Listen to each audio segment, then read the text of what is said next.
agree. He is worthy to the tune of over $150 million in box office receipts. He's Canada's own Mike Myers, talking about his love of the Maritimes in an exclusive interview tonight, live at 5.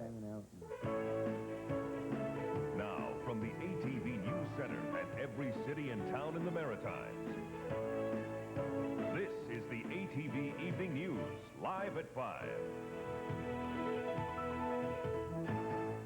Good evening, everybody. It is Thursday, December the 9th. I'm Paul Mennier. And I'm Heather Proudfoot, filling in for Nancy Regan. And it truly is, Heather, tonight, a program of the season. Here is what some of our reporters are working on for tonight's show. I'm Greg Boone. Christmas is just days away, but this year many Maritimers will rely on the generosity of others to make it a more pleasant occasion. Where do you turn for help? The story coming up on Live at 5. I'm Mike Cameron in St. John. I wouldn't really want a pucker-upper under the Christmas tree. I'm sure somebody would. Later in Live at 5, we'll take a look at some of those unwanted and unusual Christmas gifts. I'm Carl Smith in the chapel of the Sherry Zedek Synagogue in St. John. Coming up, we're going to look at the Jewish festival of Hanukkah. And in Tel Aviv, LaToya Jackson dropped a bombshell. She says she can't keep her silence about her brother Michael anymore. What she said and her family's reaction tonight. And it's not easy being left-handed. Yet there's more bad news for southpaws. We'll tell you all about it tonight. That one works. It's all ahead on the Thursday edition of Live at 5, but right now, let's check in with Bill Mackay, who's standing in for Steve Murphy tonight at the anchor desk for the ATV Evening News at 6. Bill? Thank you, Paul. Breaking news tonight. 2 people are dead in a fiery crash on Highway 101 near Wolfville. 2 others are in hospital. Police have closed Highway 101 between exits 10 and 11. The ATV Evening News is on the scene. We will have the story for you tonight at 6. Also tonight, a rebel's eye view of life inside Kingsclear.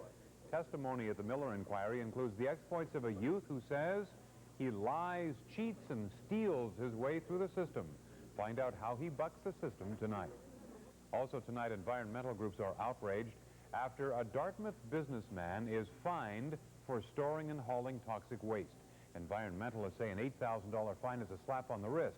The details are coming up. Also tonight, a father's search for his missing daughter. The Mounties may have scaled back their hunt for 14-year-old Marcia LeBlanc, but her father says he is never giving up. Time now for our first fast look at the weather with meteorologist Richard Zarowski. Rich? Thanks a lot, Bill. And what we're looking at is some nice weather rolling in. A nice ridge of high pressure has moved through, and of course, the latest forecast that I'm working on for you shows that there will be a change coming up on the weekend. Not a change for the good, I'm afraid. Looks like loads of precipitation on the way. I'll tell you all about it coming up later on Live at 5. Now back to you, Bill. All right, Richard. Also tonight, 4 weeks after our report on an exclusive luxury rail car, CN takes us for a tour. Are they for sale? Or are they an extravagance we cannot afford? That story tonight at 6. Now back to Paul and Heather. All right, thank you, Bill. First at 5 tonight, we're getting into the spirit of the season in many ways. And let me emphasize the word many. Wait till you hear about this Christmas present.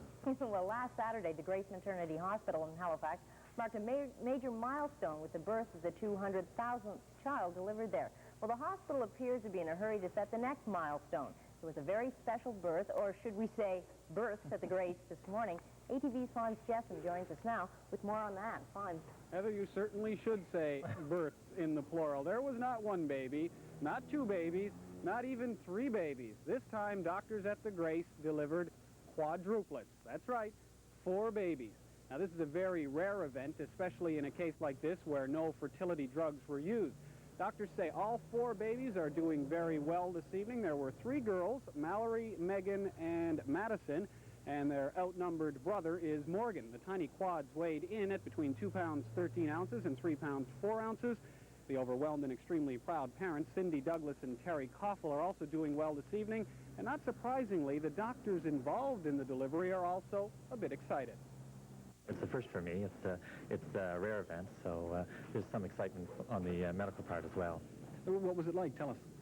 Well, the delivery was by cesarean section, as is virtually always the case when you have more than 2 babies, and the delivery itself was uncomplicated, but it's exciting just to to see that many little babies at once. How do you feel about it? I'm thrilled with the whole thing, actually. It was fun watching her throughout the pregnancy, and then being there at the time of the delivery was a wonderful experience. So I'm happy. A delivery like this one is unusual in a number of ways. In fact, the mother didn't walk in labor last night. She was hospitalized 13 weeks ago after being told she was carrying quadruplets, not for the shock, but because of the pre-delivery care required in a case like this, special nutritional needs and that sort of thing. And in case you don't think 4 kids are enough, Heather, when the quads go home, they'll meet big sister Allison, she's 9, and big brother Logan, he's 6. Now, that's a house full. My goodness, 5. I hope Cindy and Terry have some help. Now, any idea yet when we might get a look at the babies? Well, I think I might get to meet the whole family tomorrow. That's the plan anyway. Great. Thanks very much, Franz. Thank you. The Grace Maternity Hospital. Paul. That is something else. Well, we're looking forward to seeing Madison, Mallory, Megan, and Morgan, maybe tomorrow here on Live at 5. Well, obviously, that family has a lot to celebrate, and there are a lot of other Maritimers celebrating at this very hour. ATV's Jonathan Kay joins us now live from downtown Halifax, where a whole lot of Christmas spirit is about to be unleashed. Jonathan? Yeah, they're celebrating here now very vocally, Paul. We're on Halifax's Grand Parade. You know, it's been sort of difficult for those of us who live in southern parts of the Maritimes to get into the Christmas spirit because there's been no snow. Well, all that's going to change tonight here in Halifax, and it'll change for you, too, if you're watching here on Live at 5, because we're going to watch the grand illumination of the Christmas tree here in front of Halifax City Hall. That's going to happen in a little while. You know, a good cause is being served here as well because they're accepting donations for the local food bank. And that urge to do good seems to be a common one at this time of year. No, look there. It's not just the city of Halifax getting ready to light up a tree. Across the Maritimes, people such as Sandy Stackhouse are hauling out the evergreen boughs and decking their halls. Why do people do this? I don't know. I have a young son this year. We didn't do it too much last year, but he's 2 years old this year, and he's starting to enjoy the lights a little more, so we decided to go whole hog this year.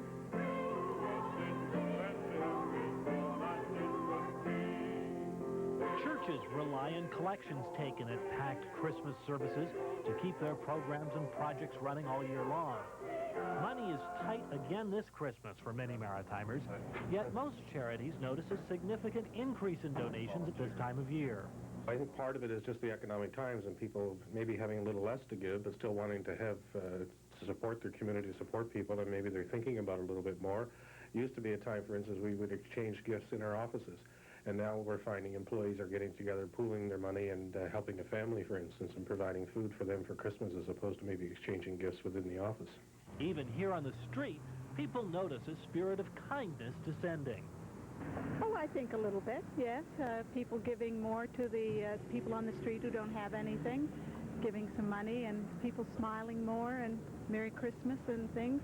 Many trace it back to their own childhood Christmas experiences.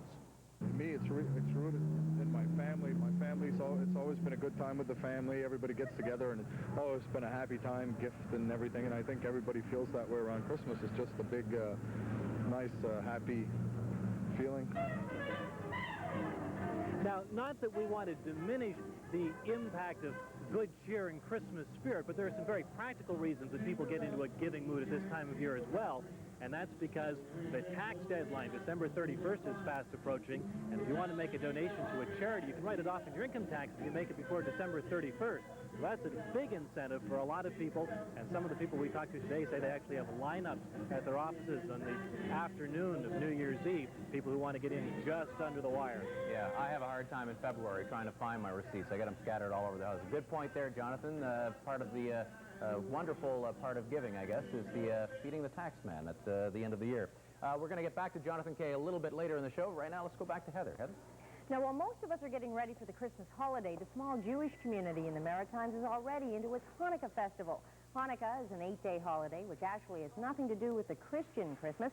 ATV's Connell Smith is standing by in St. John. Connell, I guess it's just a coincidence that it comes around the same time of year. That's right, Heather. Hanukkah commemorates the retaking of the temple in Jerusalem from the Jewish king Antiochus 2,200 years ago. It's one of the holidays on the Jewish calendar, but it's a time of celebration. Okay, and then I put a a slit in the center of the square, and then I pull it through. You see? Bessie Selby prepares hazenblucken, which is a type of cruller. Like many dishes being prepared this week in Jewish households, it's fried in oil. How do you know when these are ready? Hazenbluckens are sprinkled in sugar and cinnamon and are an incredible snack. Along with them, she's preparing the traditional latkes, or potato pancakes one usually associates with Hanukkah. Now, you're supposed to really grate it, but after many knuckles being grated raw bare, I decided I'll use a processor and be modern.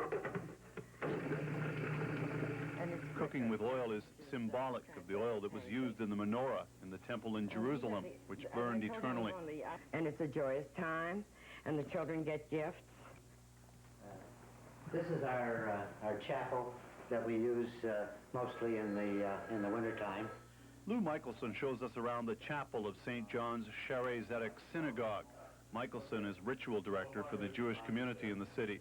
He explains Hanukkah celebrates the rekindling of the eternal light that burned in the temple. And they searched around and found enough oil for just 1 day. But legend has it that the oil lasted for 8 days. Prayers are said at night on the occasion of the lighting of the candles, an additional one each night until all 8 are lit. It's a time of celebration and gift-giving for children. Now, sit yourself down. It's also a time when a lot of good things are cooked up in the kitchens of Jewish homes, as we found out this afternoon. Oh, you just pop the sauce? Put the applesauce on it, unless you want, yeah. Mmm. So good? These are excellent. You can taste the onion in them, too. Yeah. Do I get the job? You get the job. Heather, Paul, Bessie says if you're in a Jewish household, you're going to eat, and we ate really well today. Latkes, I heard myself calling them latkes earlier, and I asked forgiveness for that. But I can see people putting on a few pounds during the Hanukkah season. Indeed. Well, we hope you don't put on too many there, Connell. We're envious. We wish we could have been at Bessie's place. Yeah, he gets the good ones. This is Connell Smith in St. John. Well, of course, this time of year should be one of peace and joy, but for many, of course, it is a time of need. And if you need help, where do you turn? Well, there are many agencies and services out there to provide that special help. How to get help with dignity when Live at 5 returns. That's good. Yeah, what a woman, Bryce. You put down everything. Usually people that need help will either go through social services or a counselor or the churches, and they will get in contact with us. And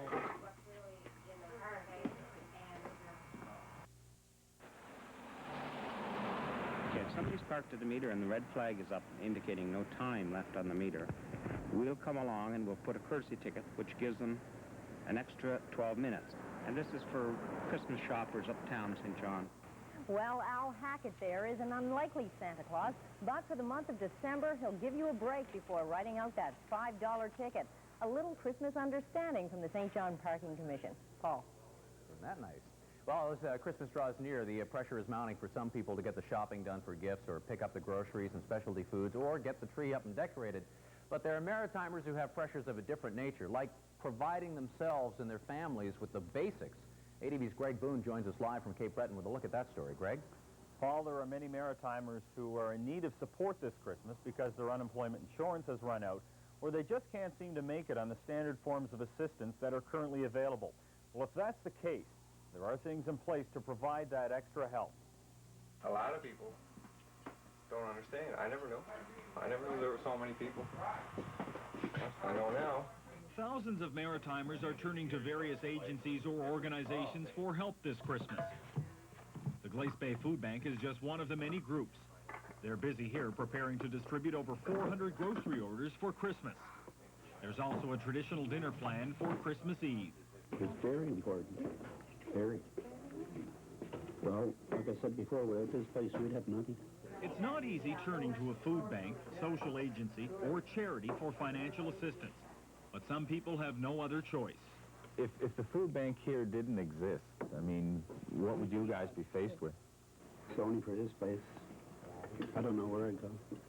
I got a good idea. I'd commit suicide. You know, I know people have pride, but you're not the only one. Everyone today, you know, is finding it very difficult. Right now, I'm just on the small monthly check that I'm on right now because my unemployment's gone and everything else. And I'm really thankful to come down here. You know, something for me to eat. Will you be here for a Christmas order? Well, I don't know about an order, but I'm here for Christmas dinner. Funds raised through Christmas Daddies provide some relief. The Salvation Army's Christmas Cheer Fund is also in full swing. People can contact them directly and register for Christmas assistance. There are numerous toy drives coordinated by groups like motorcycle clubs. The Sydney's Wise Men also help out by gathering toys.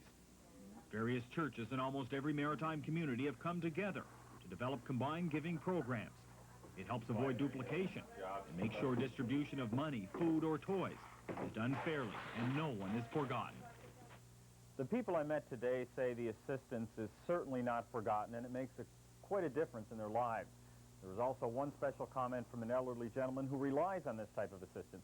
He said there are times when no matter how bad off you think you are, there's always someone else out there who faces a much worse situation. Paul. Yes, indeed. Greg, if you could, just give us a quick rundown again of the people that are out there to help if you need it at this time of year.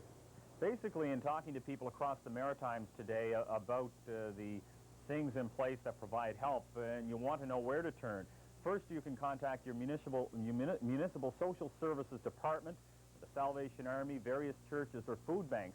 Usually the social service department will refer you to one of the other agencies because they know each other fairly well, and they know the specific needs, and they know what each agency can offer, especially at Christmas time. So it's a basic referral system that's in place to provide the help, again, so no one is forgotten. All right. Thank you, Greg. And You're as welcome. Greg mentioned, a lot of people will be helped with the money that is raised through Christmas Daddies. And we just want to bring you up to date on how Maritimers are honoring their pledges. We're going to do this every day for the next week or so.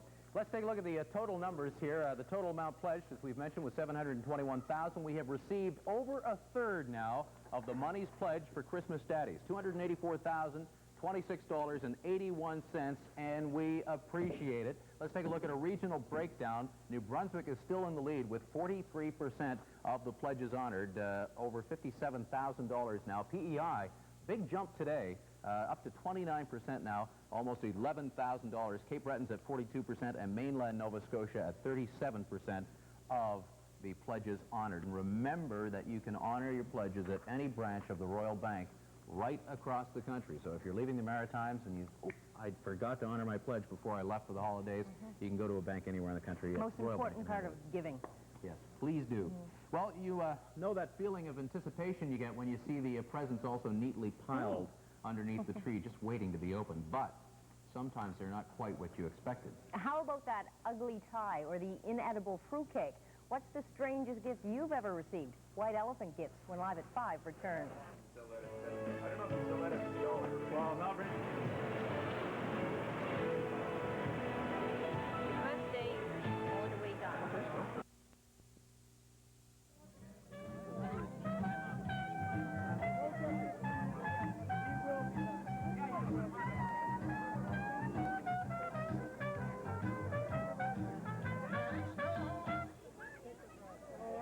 And that is the scene live downtown Halifax right now.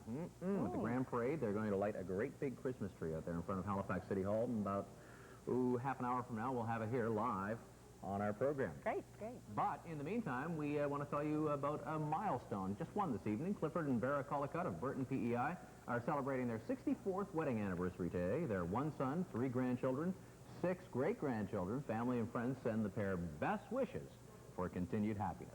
And, of course, we in the newsroom add our congratulations to the Collicutts on their special day, and also to you if today marks a special day for you. And speaking of milestones, take a look at these pictures.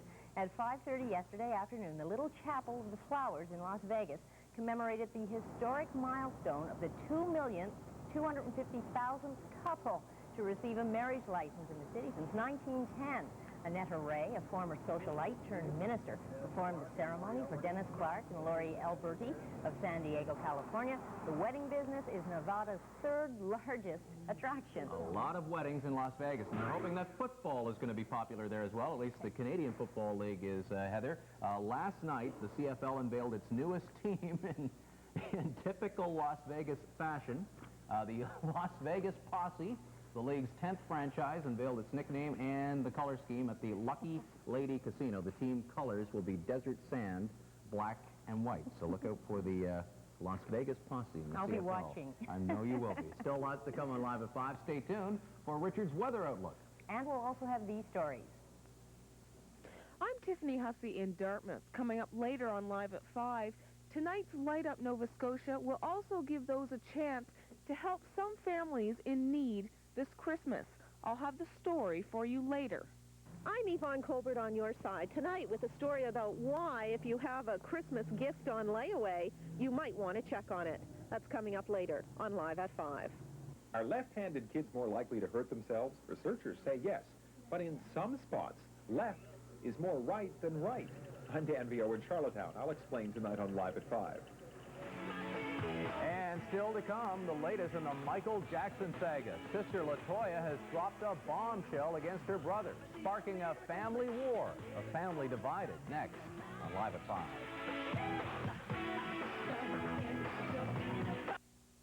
Innocent small children being affected this way. I love Michael very dearly, but I feel even more sorry for these children because they don't have a life anymore. I think it's sad because LaToya Jackson is saying it's all true. Michael Jackson's maverick sister called reporters to a bizarre midnight news conference in Tel Aviv to tell all. There, she claimed there's more truth than fiction in the allegations of Jackson's sexual involvement with young boys. But boy, does all of that have Michael's family fuming. It didn't take long for Michael's mother, father, and brother to strike out at LaToya in Michael's defense. And it makes me feel really sad that my own daughter's out there trying to send her brother down the river because she got some money-hungry Mongol husband out there and herself just trying to make money off of his downfall. It's ridiculous, all the accusations she's making about her brother. It's all driven behind money because LaToya knows that she is our sister, and when she speaks, people are going to listen. But over the last 4 to 5 years, people know there's no validity whatsoever to what LaToya has been saying. So just one more strange chapter in the ongoing sorry story of Michael Jackson. Yeah, it does get stranger and stranger. Every day. Almost as strange as the maritime weather at times. Richard Zarowski now here with a look at what's in store for us in the next little while, even a peek ahead to the weekend. Richard? I'm glad we put the emphasis on weather, now weatherman, Paul, so we'll keep it that way. What we're looking at is a disturbance rolling out of the maritime regions. We saw some clearing skies, and we got another disturbance which is going to start rolling in about 24 hours or so. Until then, it looks like a nice ridge of high pressure has been holding up. If we take a look at the satellite picture, you can see one system swooping out to the east and the other one coming in from the west, and that ridge of high pressure holding up rather nicely, and that'll stick with us until tomorrow evening sometime. Then the weather's in for a big change. Close-up view shows some clouds over New Brunswick and the northern areas of Prince Edward Island. Out to the east, also over Cape Breton Island, along the south shore and eastern shore of Nova Scotia as well. And you can see some breaks in the cloud patterns, and it's not a whole lot. It's not thick clouds, so we'll be looking at some clearing skies for tonight. Daytime highs today, anywhere from -2 to about +2 degrees in New Brunswick. Hovering around the freezing mark in Prince Edward Island, again, the influence of the cold water, and temperatures pretty steady between 3 and 5 degrees across the mainland of Nova Scotia and into the highlands of Cape Breton Island as well. So temperature's not too bad. We saw a mixture of just about everything going on today. We had a few scattered snow flurries, had some rain, had some sunshine, and had some cloud as well. For tonight, for the most part, we're looking at some clearing skies, particularly down to the south and to the east. But in through the central areas of the map and up to the north, we're looking at a little more in the way of cloud. No precipitation to speak of tonight, but again, the black ice will be a concern as the temperature starts to fall. We can expect to see temperatures between -5 and -8 degrees across New Brunswick. Out to the east, temperatures will be between -2 and -4 degrees. And then along the mainland of Nova Scotia, anywhere between -3 and -5 degrees for the overnight temperatures. And again, if there is any precipitation, that'll contribute to the slipperiness of the highway, so give yourself a little extra time and take it easy out there. We're looking at the area of high pressure being pushed out by tomorrow evening. A large trough of low pressure linked up to a central way up there in the northern areas of Quebec. Troughs right through the maritime regions, or just to the west of the maritime regions into the Great Lakes. This disturbance will become our weather maker by tomorrow evening, and we have another one starting to brew down to the south, which is going to get a good chance to move in by late Saturday and into Sunday as well. Close-up view for tomorrow evening shows a flow of air coming in from the south to southwest. Also puts the warm front to the north of the maritime regions. As it does so, we're getting that beautiful southwesterly flow, so temperatures will stack up like this. Start off with lots of sunshine with the exception of the northern areas. By the end of the day, we're getting some cloud moving in from the northwest. We can also expect to see temperatures between 1 and 3 degrees in New Brunswick, which is not too bad. Mainly overcast conditions there. Out to the east, we're looking sunny with cloudy periods, 3 to 4 degrees in Prince Edward Island and Cape Breton Island. And along the mainland of Nova Scotia, temperatures will be between 3 and 6 degrees for the daytime high. Just an absolutely banner day coming up, with mainly sunny conditions down to the south and partly cloudy conditions up to the north. Our probability of sunshine, if you're wondering what's going to happen on the weekend, is deteriorating. 80% for tomorrow, which is great, but Saturday and Sunday at 10%, and then for Monday at 30% with that disturbance rolling in. Not good news if you're looking for sunshine on the weekend. That's your weather forecast. Now here's Paul. All right, thank you, Richard. Tonight it's a Christmas family treat full of carols, candy, and old St. Nick himself. In Halifax's Grand Parade, the 9th annual Light Up Nova Scotia is not only boosting people's spirits, but it's also putting food on the table of families in need this season. Let's go back to Jonathan Kay. He's standing by live in Grand Parade. Jonathan? Well, Paul, the anticipation is building. Hot chocolate? Have some later. The anticipation is building here because we're going to kick Christmas off in grand style when we light the Christmas tree here on the Grand Parade. Now, there's a lot more to this annual event than meets the eye, and more people are involved than you probably realize. ATV's Tiffany Hussey was out today behind the scenes of this event. It's good family entertainment, and it's also a chance for those watching the lighting of Halifax's largest tree to have a hand in helping those less fortunate this Christmas by bringing food donations to the lighting for Metro's food bank. Tournaments? Here.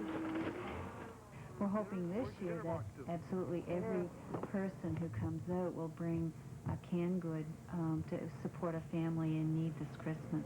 And as Diane Swinimer says, more people are in need of help this year.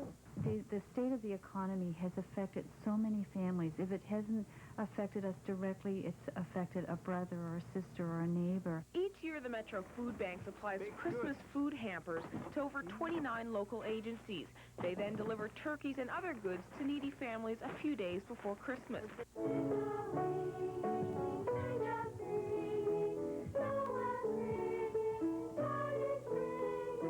I'm looking forward to it, and we're going to sing, I think, Infant Holy, Gloria in Excelsis. I think it's a great idea because instead of paying, we're giving food. We're going to be, like, doing lots of singing, and so it should be pretty fun. The 9th annual tree lighting is sponsored by the World Trade and Convention Center. There will be entertainment by the Fairview Citadel Band, Yuletide Cheer, and the Halifax Schoolboys Honor Choir. Colin Craig says there will also be some surprises. We'll be giving away free eggnog, hot chocolate, and apple cider as the crowds gather for the 9th annual Light Up Nova Scotia. And this is an event that the Convention Center produces to share with the community in the Christmas spirit. In Halifax, Tiffany Hussey, ATV News. And we're back to our live shot here tonight from the Halifax Grand Parade, where we've just received an announcement that a special visitor will be making an appearance later on. After the Christmas tree is lit, we're trying to figure out who that might be, and I'm trying to get a little bit of hot chocolate here, but I'm not having much success. Those kids like their hot chocolate. They're not ones to share, I think, with a guy like you, John. I'm just kidding. I can hardly wait for that St. Nick appearance, and also, of course, the Christmas tree lighting, which is about 20 minutes away now. Lots of action down there tonight. And a lot more to come yet on Live at 5, including our exclusive interview with Mike Myers and Yvonne Colbert with a word of warning on layaways. Layaway plans are not always what they're cracked up to be. Watch for the fine print on your side coming up later on Live at 5. She did find out.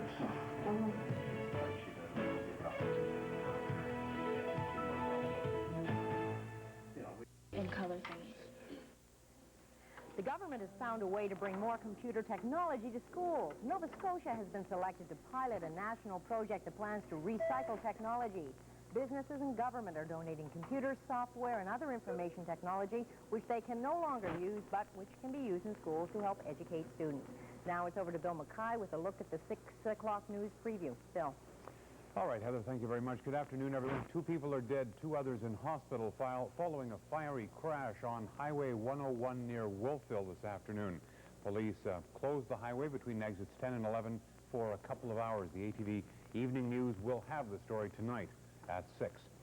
Also tonight, a rebel's testimony. A youth takes the stand at the Miller inquiry into sex abuse. His exploits inside the Kingsclear Training Center include lying, cheating, and stealing his way through the system.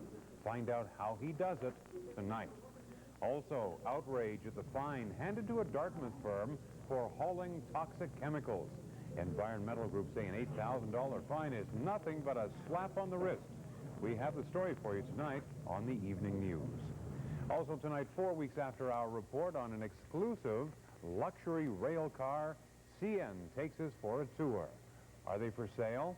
Are they an extravagance we really cannot afford? The story tonight at 6. Time now for ATV On Your Side with Yvonne Colbert, and tonight, a timely story to ensure your Christmas gift-giving goes as planned.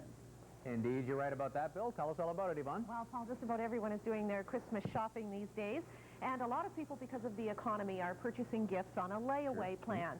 But one couple in our region found their idea of layaway wasn't the same as the company they were dealing with. We just automatically thought that it was taken off the shelf and put in the back room somewhere with our name on it and going to be held until such time as we paid the remainder of the money to pick it up for Christmas. But what Leo and Pauline Greenwood thought and what was actually the case were two completely different situations. When they went into Multitech in Dartmouth to pay the balance owing on their layaway purchase, they were told the item was sold out.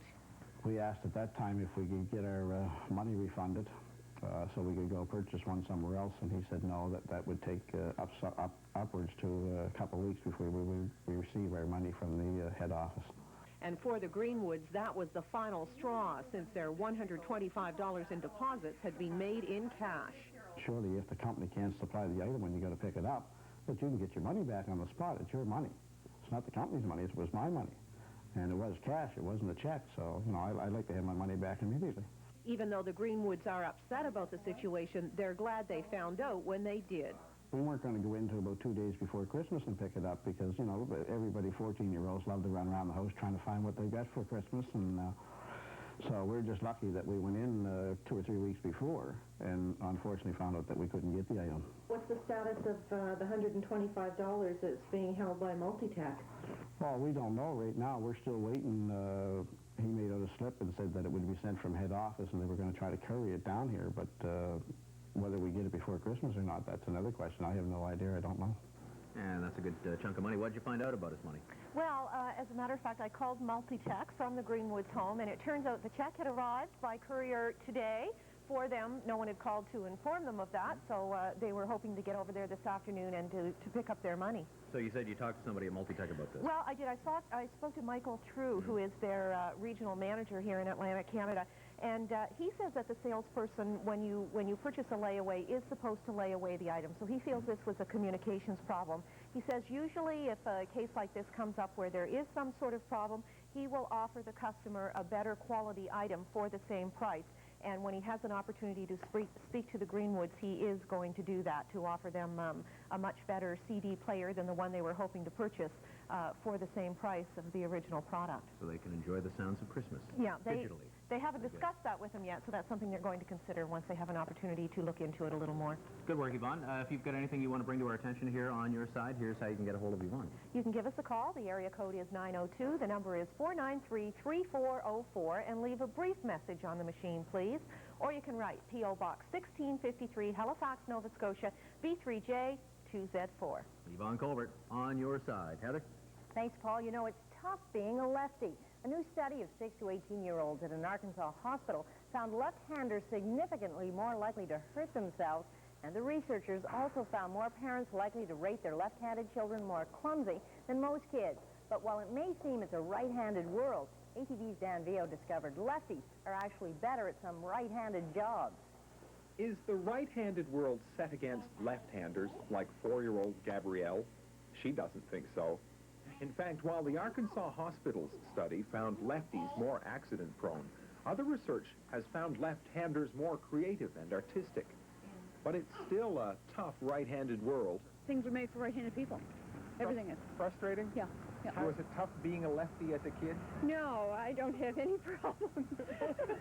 Well, she's only 4 years old, and she's my only daughter, so I don't really know if she's more accident-prone than the next, but she's surprisingly clumsy sometimes. But, you know, I think we all are. Yeah. The researchers say they're not sure why left-handed children have more accidents. It could be because most of the tools in this world are made for right-handers. But while lefties may be frustrated, they also tend to be a little more adaptable and flexible. My pet peeve is can openers. But wait, Gabrielle has solved that problem. Simple? Yeah. That one works, does it? Instead of the top, it cut the side. Schedule, and now run it. Control. Management and productivity improvement consultant Jeff Alcock, who helps set up efficient workstations, says sewing machines are a wonderful, ironic twist for left-handers. All sewing machines are right-handed, but... When you consider it a sewing machine operator, if I could sort of show you, imagining this is a sewing machine, in actual fact, the machine is on the right, and as the fabric is put through the sewing machine, it's the left hand that does all the complex finicky work, and the right hand basically just acts as a clamp. It's very rare that the right hand does the finicky work. So maybe left is right, after all. In Charlottetown, Dan Vio, ATV News. You're a righty, right? Right. And I'm a righty, kinda. That's another story for another time.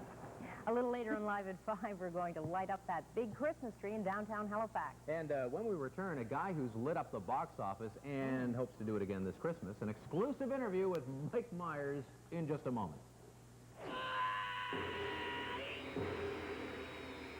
Your tongue is quick, but how are you with a sword?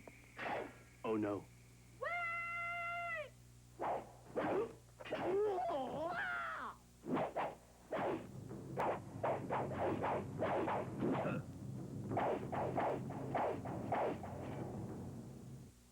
Right now, McDonald's is making something special for you. It's December's Taste of the Month. This month, enjoy the great taste of our Cajun chicken sandwich. Spicy seasoned chicken, lettuce, and our special Cajun sauce. What you want is what you get at McDonald's today. Grab hold. Plug in.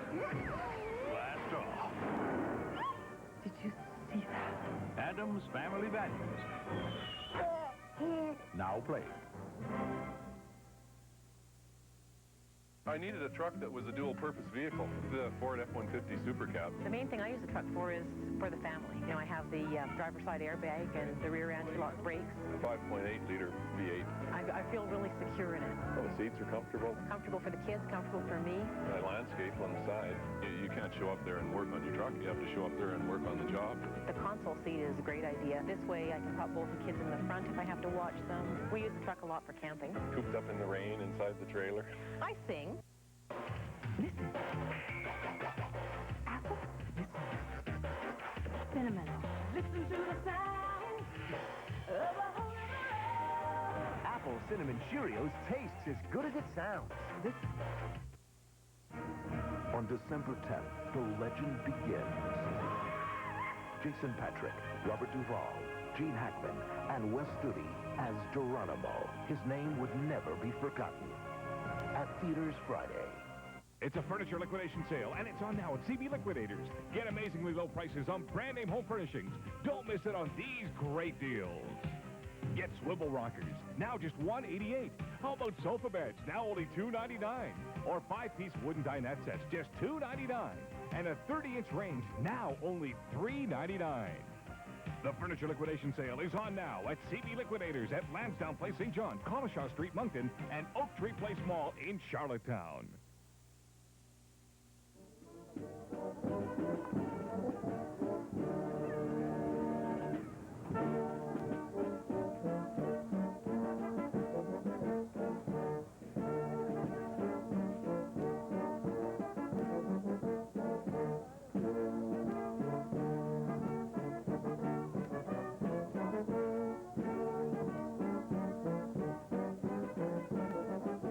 Listening and looking live at the scene at Grand Parade in Halifax. Looks like they're having a great time down there. Jonathan Kaye's having a great time down there, I think. He hopefully has some hot chocolate by now. We are anxiously awaiting the lighting of the big Christmas tree in front of Halifax City Hall. But in the meantime, another Christmas note. You know, there are hot gifts for Christmas, and then there are not so hot gifts. These are the gifts that you don't really need, you don't really want, you don't really know what to do with. ATV's Mike Cameron has been looking around today at some of the not-so-popular Christmas gifts. Well stocked here, Alice Lee gave us her best sales pitch. And then we have those furry animals. It's really good. Now, who's going to want a furry animal? Oh, come on, look at it. Her stand in the city market has everything. Somebody going to buy that, do you think? Oh, of course. Everything but a velvet Elvis. Oh, you sold it? No. You want it? I said special order. It seems most everyone remembers a gift that they would rather not have received. My great aunt gave me lingerie when I was 17 years old. I think she was a little touched. My parents just went in shock. My aunt gave me 2 grave plots for Christmas. 1 grave plots. Was that wishful thinking on her part? I have no idea, but that's what we got. Anything with a plug on it. I'm a mother. And when I get a gift that has a plug on it, it means a job. It means a kitchen chore. It sounds like you've got a lot of bubble bath in the past. Well, that's only something you can buy for everyone, Yep. and I don't want any more. I have enough. Yes, there's the bath beads, balls, and bubbles. Joy is clearly enthusiastic about the selection. Every conceivable color, shape, and size and scent you would like. And now for the coach who has everything. This is a pucker-upper. And wow, it holds up to 24 pucks. Now, who would want something like this anyways? Coach. Coach? A hockey team. A coach who doesn't want to bend over, obviously. Exactly, yeah, that's it. And for Dad, it's either another tie or another pair of slippers. Well, this is what they call a Romeo slipper. I got no idea. I've been here for 42 years. I still don't know why they call it. And Riel admits that some of these ties may have been here for 42 years. There's another one there sold for $1 in them days. Okay, but I'm going to pay the buck for it, though. No, I'm going to give it to you as a gift from the Federal Department Store. And there will be many happy returns come Boxing Day. In St. John, Mike Cameron, ATV News. Fun stuff. Pucker-upper. Well, it's not often a comedian's work becomes part of the lexicon, especially if it's teenage slang. But that's exactly what happened when Wayne's World jumped to the top of the box office charts last year. Or would that be hurled as it? No, I think you were right the first time. Jumped to the top. You know, the sequel, Wayne's World 2, hits maritime theaters this weekend.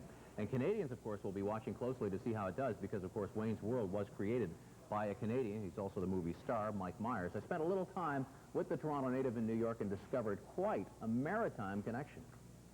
I've been to Halifax. I took my American wife to Halifax. I took her to 2 places, well, 3, because I'm from Toronto. But I took her to Quebec City. Beautiful. For New Year's. And we went to Halifax. What'd you think of that? She loved it. Yeah.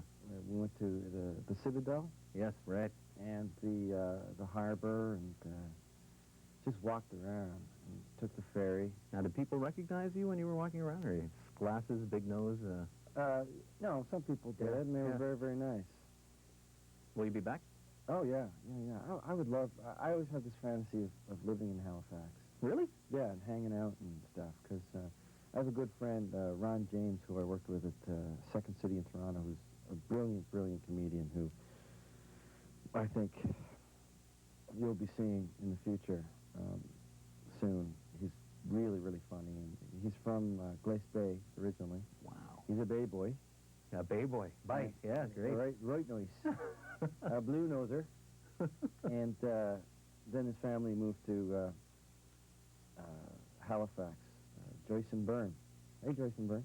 This is terrific. And they work for Maritime Tell and Tell. Had no idea. This is great. Yeah, and so, yeah, I remember when I went to Halifax, I had to drop off duck hunting pants for Byrne, for Bernie James. That's terrific. That was fun.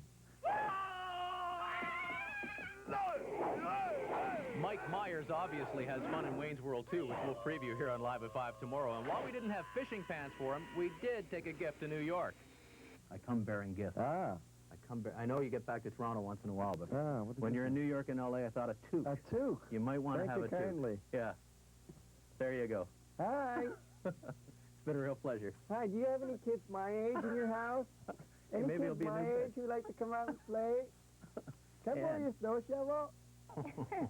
Good Canadian gift. He's a funny guy, and a real nice guy in the interview, and we're going to hear a little bit more from him tomorrow when we preview Wayne's World, as well as Dana Carvey and Tia Carrere. As Paul parties on. Party on, dude. And we'll be back in just a moment with the wake-up weather, and of course we'll light the Christmas tree. Stay with us.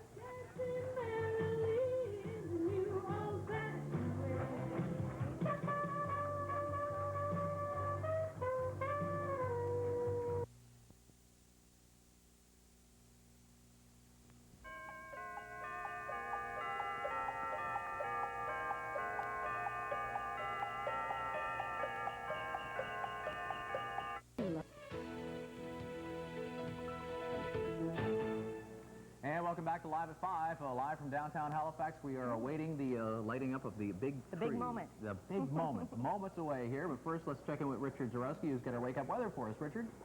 Thanks a lot, Paul and Heather. What we're looking at this evening, we can expect to see winds out of the south up to 30 knots in the extreme eastern portions of the map. Also wave heights to around 3 meters there. The rest of the Maritimes and the non-eastern parts are looking at wave heights of about 1 to 2 meters. And of course, wind much less.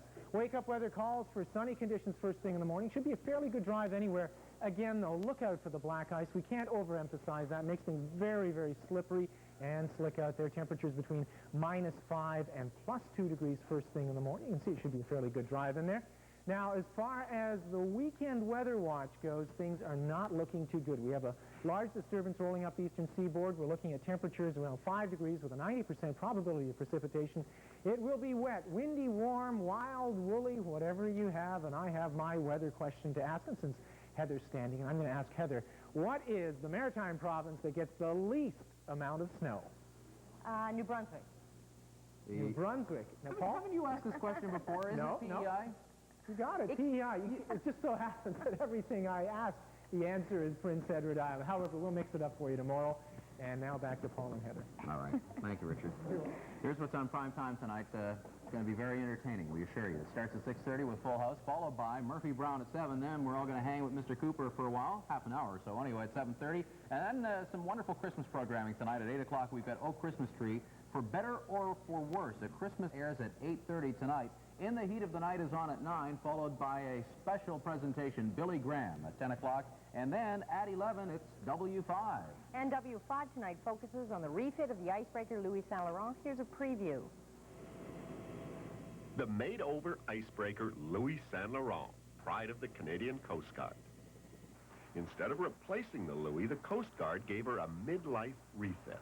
When the Louis finally left this yard, it was $100 million over budget, 3 times the original estimate, and almost 3 years late. But now the Canadian Coast Guard has a certain distinction. It owns a 25-year-old boat, which is the most expensive icebreaker afloat in the world today.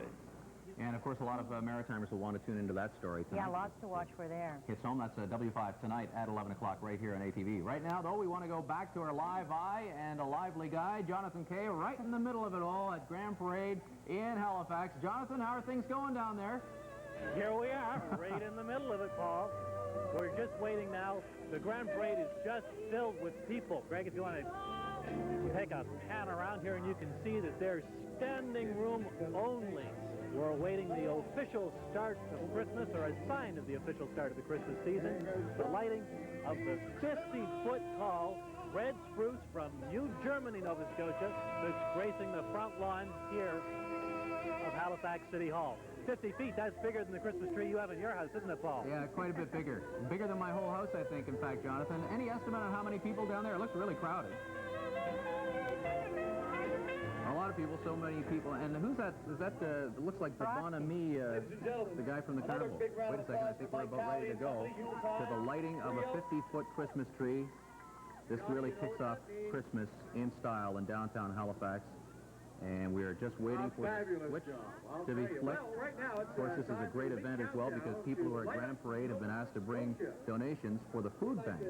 And so it's the start of the celebratory season, and people are helping out a terrific cause as well. Lots of good cheer and goodwill at the same time. As everybody gathers for a front row seat in Grand Parade in Halifax.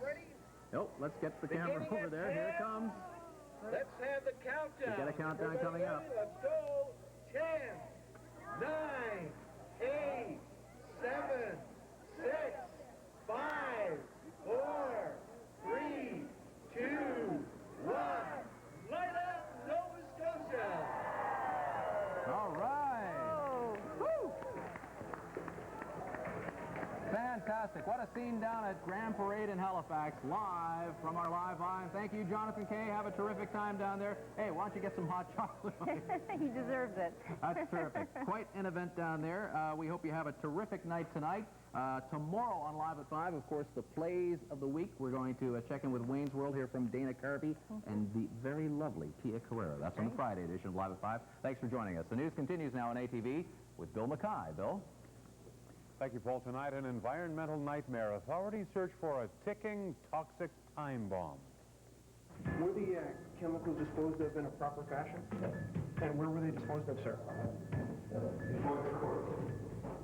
A cry for help, unlocking the secrets at the Kingsclear Training Center. I'm shocked. Words fail. And on track, but for how long? A look inside CN's executive gravy train. As far as I'm concerned, I have never set my foot in that business car. I've never seen it. It is parked somewhere, in the central station in Montreal. Now, from the #1 news team in Atlantic Canada, the ATV Evening News.